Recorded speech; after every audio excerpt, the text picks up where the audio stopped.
नमस्कार दोस्तों। नमस्कार दोस्तों, एक बार फिर से आप सभी का स्वागत है आपके अपने यूट्यूब चैनल में। दोस्तों, इस वीडियो में हम बात करेंगे ईएमएस पोर्टल के बारे में, यानी जो भी हमारे सरकारी कार्मिक है उनकी निर्वाचन विभाग का जो पोर्टल है ईएमएस पोर्टल, उस पर एम्प्लॉय की जो डिटेल्स है उसको अपडेट करने की जो जानकारी है उसके बारे में हम इस वीडियो में बात करेंगे। तो दोस्तों, अगर आप भी इस चैनल पर नए हैं तो सबसे पहले आप हमारे चैनल को सब्सक्राइब कर लें।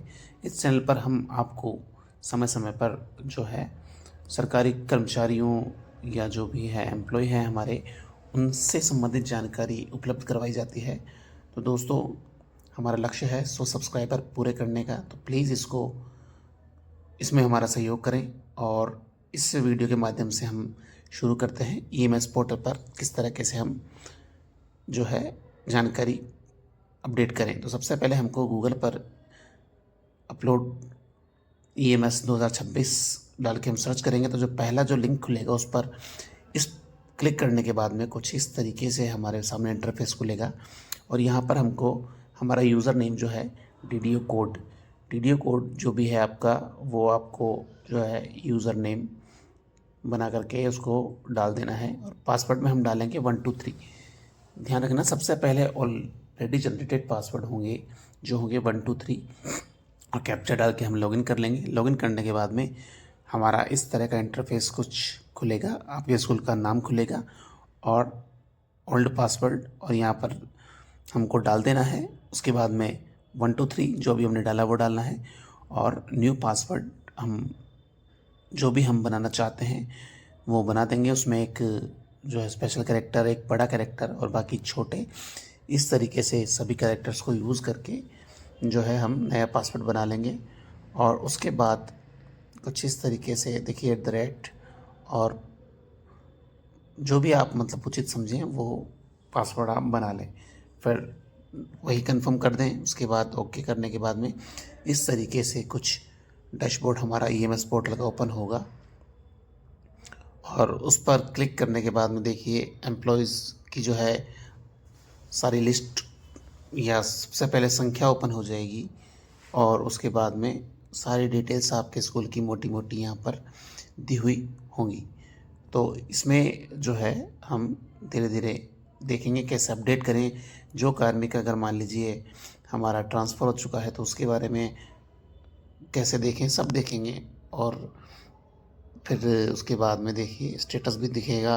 पेंडिंग यहाँ पर अभी फ़िलहाल सारे पेंडिंग हैं, तो 34 के 34 कंप्लीटेड 0 हैं। तो यहाँ पर 0 दिखेगा क्योंकि हमने अभी कुछ भी कंप्लीट नहीं किया है। इस तरीके से फिर ट्रांसफ़र इन कितने हैं, ट्रांसफ़र आउट कितने हैं, सारी डिटेल्स हमको यहाँ पर हमारे डैशबोर्ड पर शो हो रही हैं। सबसे पहले हम जो है ऑफ़िस अपडेट पर करेंगे। हमारा जो ऑफ़िस है वो ऑफ़िस अपडेट करेंगे। तो उसके लिए हम ऑफ़िस अपडेट पर जैसे हम यहाँ पर क्लिक करेंगे, इसमें आगे देखिए दोस्तों मेल फीमेल कितने हैं और गेज़ेटेड नॉन गेज़ेटेड कितने हैं, अदर कितने हैं, सारी जानकारी यहाँ पर है। तो ऑफ़िस अपडेट पर हम क्लिक करने के बाद में हमारी जो ऑफ़िस है उसकी सामान्य यानी बेसिक जानकारी हमारे सामने कुछ इस तरीके से शो हो जाएगी। तो ऑफ़िस आईडी हमारे पास पहले से ही है। ज़िला जो है हमारा ज़िला हम फिल कर देंगे। ऑलरेडी वैसे तो अपडेटेड सब आएगा, छोटा मोटा अगर कुछ चेंज करना हो तो आप उस हिसाब से देख लीजिए। आपकी तहसील डी कोड वगैरह तो पहले से ही आएंगे। कार्यालय का नाम आ जाएगा, कोष कार्यालय का नाम यानी आपके यहाँ पर कौन सी ट्रेजरी लगती है वो आ जाएगी। उसके बाद में जो भी स्कूल का नाम है सब कुछ इस तरीके से आ जाएगा, और कार्यालय का नाम हिंदी में इस तरीके से हमको सारी डिटेल्स आपके सामने शो हो जाएंगी। फिर मोबाइल नंबर, डीडीओ का नाम हिंदी में हम लिख देंगे, मुख्य विभाग कौन सा है, उप विभाग कौन सा है, ईमेल आईडी क्या है, रूरल है या अर्बन है, ग्रामीण क्षेत्र का विद्यालय है या ग्रामीण क्षेत्र का जो ऑफिस है तो रूरल, और शहरी का तो अर्बन, और पंचायत समिति सेलेक्ट कर देंगे। उसके बाद में हम सबमिट पर क्लिक कर देंगे। सबमिट पर क्लिक करने के बाद में जो है कुछ इस तरीके से नया इंटरफेस हमारे सामने, मतलब इस तरीके का इंटरफेस ओपन होगा। और हमारा जो है ऑफिस अपडेट हो जाएगा। तो ये हमने एक प्रोसेस कंप्लीट किया ऑफिस अपडेट का। अब है स्कूल मैपिंग, यानी जो अगला ऑप्शन है वो होगा स्कूल मैपिंग का ऑप्शन होगा। तो इस पर जैसे हम क्लिक करेंगे हमारे इस तरीके से ऑप्शन खुलेंगे। आउट पीओ अंडर स्कूल और PO school mapped with other PO schools not mapped. तो हम फर्स्ट वाले ऑप्शन पर क्लिक करेंगे तो यहाँ पर हमको हमारे अंडर में कितने स्कूल आते हैं वो शो हो जाएंगे। यानी आप जो अगर पीओ विद्यालय हैं तो आपके जो अधीनस्थ कितने स्कूल हैं वो यहाँ पर शो हो जाएंगे। तो उनमें कुछ अपडेट, अगर मान लीजिए कोई विद्यालय पहले आता था अब नहीं आता तो उसको अनमैप कर सकते हैं यहाँ पर।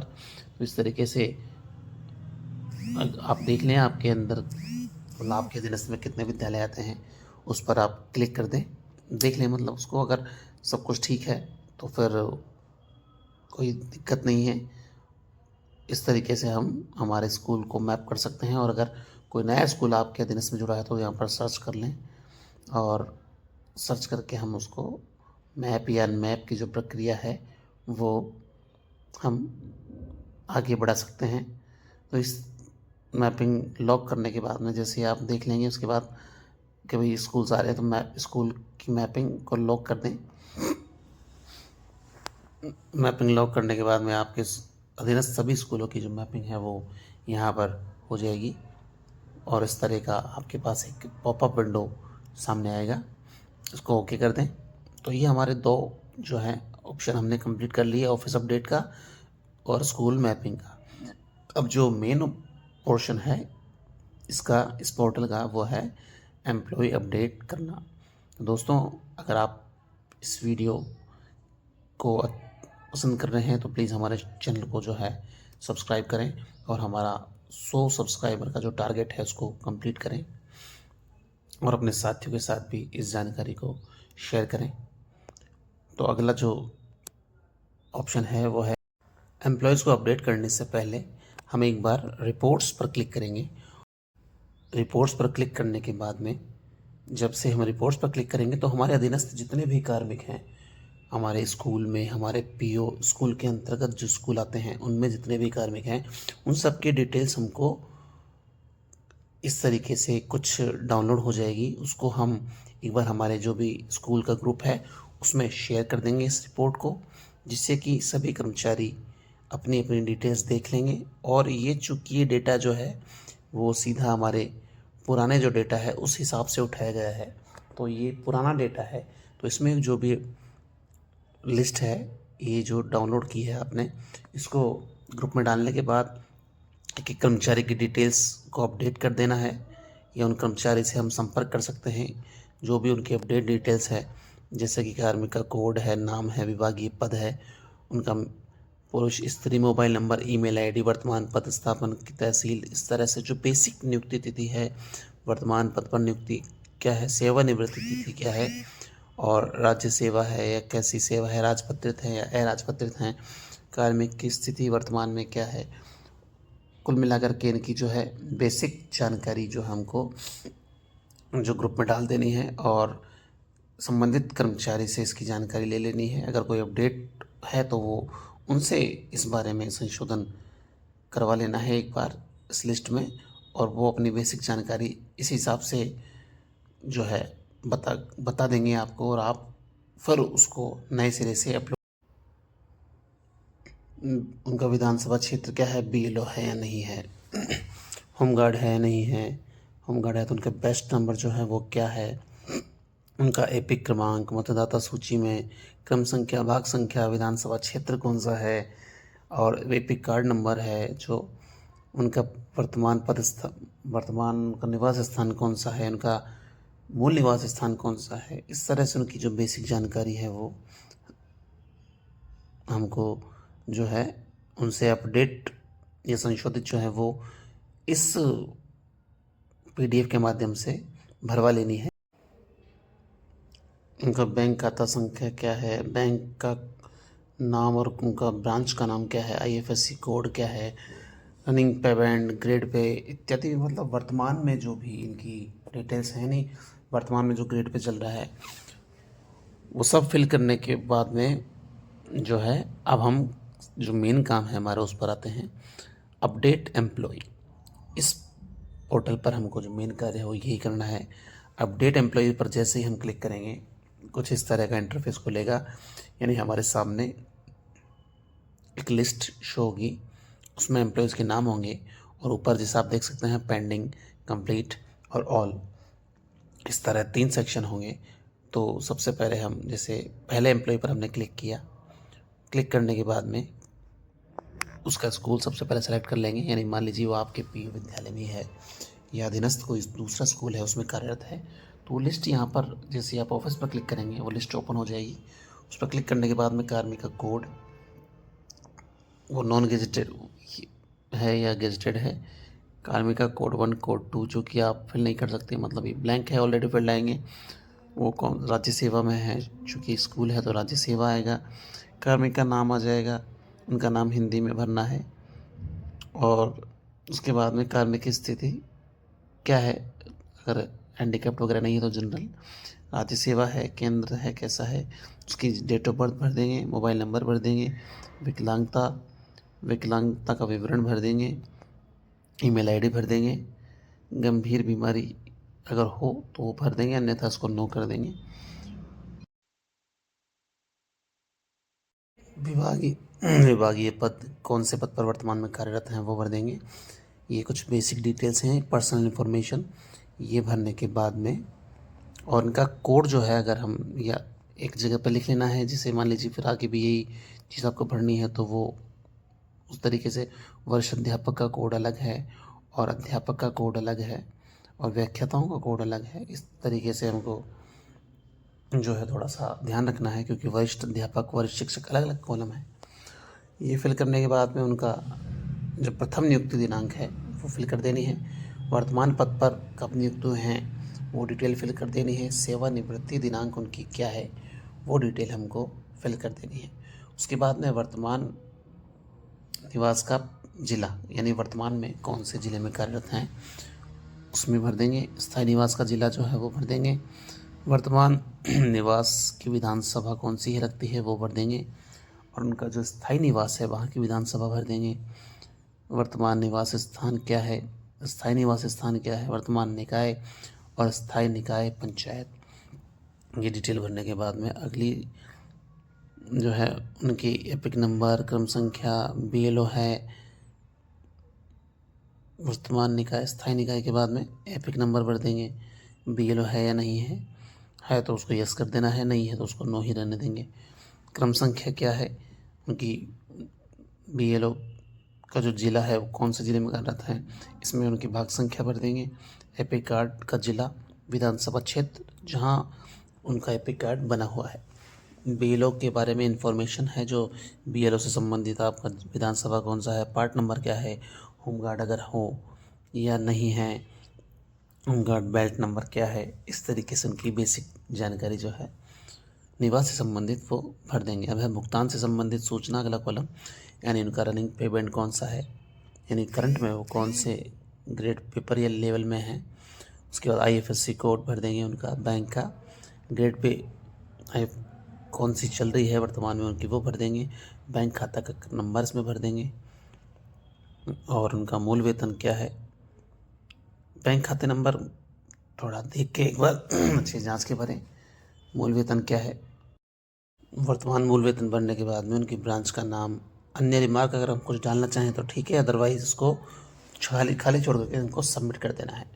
और जैसे ही हम इस पर क्लिक करेंगे जो है हमारा वो कंप्लीट हो जाएगा। तो इस तरीके से हमको बारी बारी से सभी कार्मिकों की जो डिटेल्स है वो अच्छे से भर देनी है और यहाँ पर एडिट पर क्लिक करते हुए हम भरते जाएंगे तो हमारे कार्मिक का नाम इस पेंडिंग लिस्ट में से हटते हुए और जो है कंप्लीट वाली लिस्ट में शो होता जाएगा।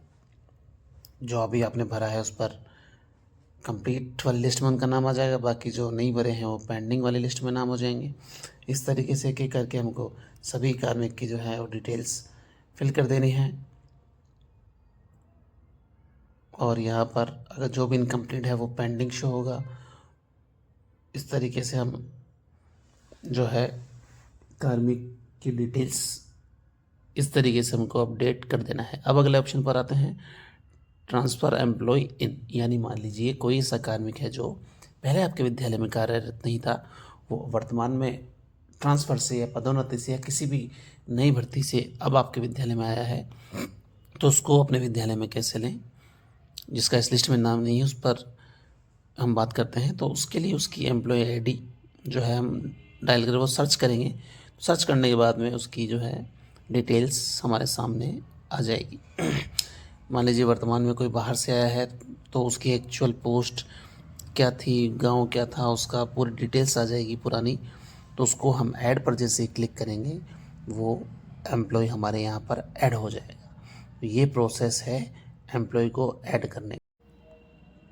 एम्प्लॉय ऐड करने के बाद में इस तरीके से हम एम्प्लॉय को ट्रांसफ़र इन कर सकते हैं। और किसी एम्प्लॉय को मान लीजिए जैसे हमने कोई भी एम्प्लॉय हमारा वो है जो वर्तमान में हमारे विद्यालय में कार्यरत नहीं है या पहले पदस्थापित था पर अब उसका वर्तमान में उसका ट्रांसफ़र हो चुका है, तो ऐसे विद्यालय को हटाने के लिए ट्रांसफ़र आउट पर क्लिक करेंगे। और ट्रांसफ़र पर हम क्लिक करेंगे तो पहले हमको चेक कर लेंगे उनकी NIC एम्प्लॉय आईडी, उनका नाम वगैरह, उनकी डिटेल।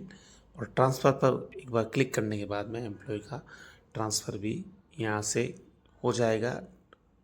अब वो जिस स्कूल में वर्तमान में चले गए हैं वहाँ पर उनको ट्रांसफ़र इन किया जाएगा और वहाँ वो उनकी जानकारी जो है वो ऐड कर ली जाएगी। इस तरीके से हम हमारे सभी कार्मिकों का डेटा इसमें फिल करके उनको अपडेट करके और उनकी जो ट्रांसफ़र इन ट्रांसफ़र आउट संबंधी चीज़ें कंप्लीट करने के बाद में फिर रिपोर्ट्स पर क्लिक करेंगे एक बार से। यहाँ पर एम्प्लॉय की जो लिस्ट है वो हमारे सामने शो हो जाएगी। उसको हम एक्सेल में, PDF में कैसे भी डाउनलोड कर सकते हैं। फिर रिपोर्ट पर क्लिक करेंगे।